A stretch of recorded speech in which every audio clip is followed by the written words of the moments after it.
দক্ষিণ খালমাৰাৰ মহৰীৰ ওচৰত লেখিকা শিখা শৰ্মা।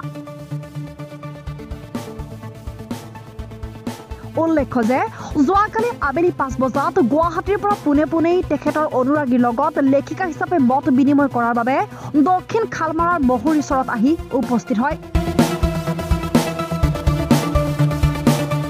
শিখা শৰ্মাই মহৰীৰ ওচৰত আহি তেওঁৰ বহুত বেয়া লাগিছে বুলি কোৱাৰ লগতে দক্ষিণ খালমাৰাৰ ৰাইজৰ দুখ দুৰ্গতি দেখি চকুৰে কান্দিব নোৱাৰি হৃদয়ৰ পৰা কান্দিছে বুলি মন্তব্য কৰে। গাড়ীত আপোনালোকৰ ইয়াৰে স্থানীয় এজন যুৱক আহিছিলে, নামটো পাহৰিলোঁ, তেখেত ক'ত ন আপুনি আছিলে?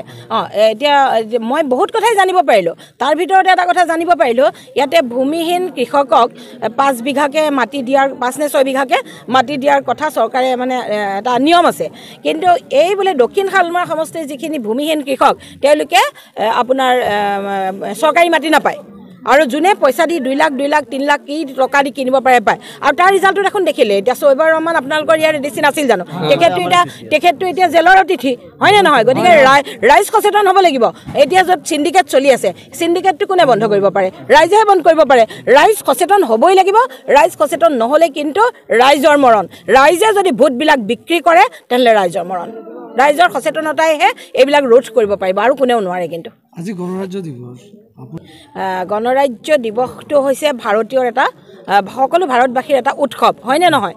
ভাৰতবাসীৰ আমাৰ এটা এখন সকলো ভাৰতৰ ৰাইজে আমি উপভোগ কৰোঁ। আপোনালোকে চাগে মোক দেখিছে, মোৰ গাড়ীত মই পতাকা লগাই আনিছোঁ। গতিকে আমি চবেই খুব ভাল পাওঁ। কিন্তু আমাৰ সুবিধা যিয়েই হওক নহওক, আপোনালোকে এতিয়া বহুত অসুবিধাৰ মাজত আছে। স্বাধীন ভাৰতৰ নাগৰিক হৈ আপোনালোকে চাৰিওফালে নদী মাজত আপোনালোকে বালিচৰ এটাত সোমাই আছে। স্বাধীন ভাৰতৰ নাগৰিক হিচাপে আপোনালোকৰ ওচৰত ৰৈ আজি মোৰ দুখ লাগিছে, মোৰ অন্তৰখনে কান্দি উঠিছে।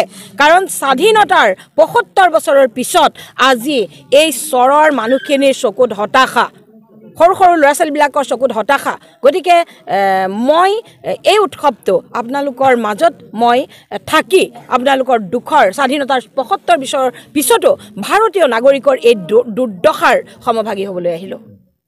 আৰু এটা প্ৰশ্ন আছে, আপুনি এটা কথা জানে নাই যে আপোনালোকৰ ঘৰত কুকুৰ আছে নাই? আছে কুকুৰ আছে নহয়? এতিয়া আমাৰ ঘৰতো আছিলে, মোৰ দেউতাহঁতৰ ঘৰতো আছিলে, ইয়াত নাই বাৰু। মই বহুত মানুহক দেখিছোঁ কুকুৰকেইটা মেলি দিয়ে। কেলৈ মেলি দিয়ে? কেতিয়াবা কুকুৰকেইটা মেলিলে কুকুৰে কি কৰে? ভোক ভোক কৰে নে নকৰে? গতিকে আপুনি মোক কুকুৰৰ কাহিনী আপুনি মোক নুসুধিব, কাৰণ কুকুৰে ভোকেই। এখন পৃথিৱীত আপুনি নুভুকা কুকুৰ ক'ত দেখিছে? এতিয়া চাওক, মানুহৰ বোবা মানুহ আছে নাই? মানুহৰ ভিতৰতে মুখে মাতিব নোৱাৰা, আমি যাক ডিফেণ্ড দাম বুলি কওঁ, কাণে নুশুনে ক'লা বোবা হয়নে বাৰু? আমাৰ তেখেতসকলৰ প্ৰতি এটা সহানুভূতি আছেনে নাই? আছে। কিন্তু কুকুৰৰ বোবা দেখিছে জানো? কুকুৰৰতো বোবা নাই। আপুনি মোক এটা বোবা কুকুৰ উলিয়াই দিয়কচোন এখন পৃথিৱীত। চব কুকুৰে ভোকে নে নুভোকে? আৰু যেতিয়া মালিকটোৱে তাৰ গাত হাত ফুৰাই দিয়ে, সি নেগুৰডাল কপাই পেলাই মালিকৰ ভৰিতে পৰি আৰু ভৰিতে একদম হেৰি কৰি থাকে। গতিকে মালিকে কুকুৰ পুহিছে, হিমন্ত বিশ্ব শৰ্মাহঁতে কুকুৰ পুহিছে, কুকুৰে ভুকিবই। কুকুৰৰ কথা মোক নক'ব, মোক মানুহৰ কথা সুধিব।